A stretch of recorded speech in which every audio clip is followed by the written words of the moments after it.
Wildland foresters are concerned with board feet and lumber. What we are concerned with is how do we keep our trees healthy? How do we grow good trees? How do we grow them in a way that keeps them safe for people who live and work and move around those trees? So this is a planting that I think is a really nice example. I really like this. These trees have been given a... Doran Beers is a forester who works not in the forests, but right here in Albuquerque. He pays attention to the city's urban forest, the trees in our parks and medians, neighborhoods and yards. My role is largely in the parks, but also more broadly to oversee tree care in the city in terms of planning and planting and maintenance and removals, and just trying to have kind of an overall vision of what we're trying to do with our urban forest. How do we support it, and how do we allow it to give us the benefits that an urban forest does provide? And those benefits are many, from providing habitats for wildlife to the electricity savings from the valuable shade that trees provide. We have a tremendous heat island effect issue in this city because of all of the concrete, the asphalt, the gravel out there, and that kind of green shade really helps to bring that down. We also have stormwater retention benefits, and that's an area that we're increasingly looking at. How do we design our stormwater systems so that we can bring that water into the landscape first and settle it there before it hits the whole stormwater system, and that actually makes that system last a lot longer. Here you can see a really good example of the value of soil volume for trees and how well they can grow. We've got these trees that are planted in this fairly wide cutout with plant material all throughout and irrigation all throughout.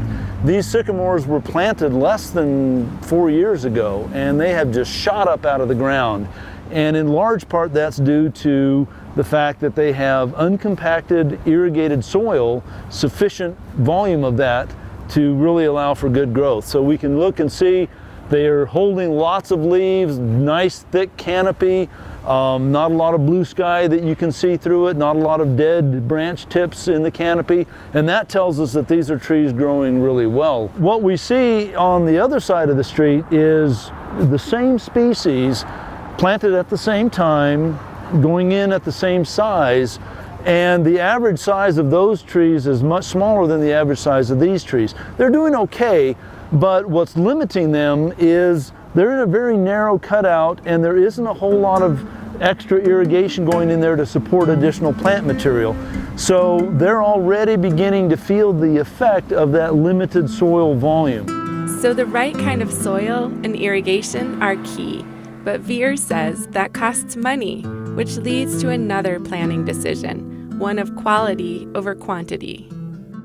You know, maybe in new developments we require less trees, but we require more resources per tree, so that we then actually get the results that we want without overly burdening the developer with the costs of installation.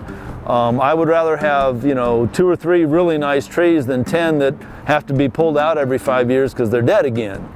And what kinds of trees you decide to plant is another important piece of the puzzle. The city has come up with some unique approaches to identifying species that work in our unique climate, especially as the impacts of climate change continue to hit home.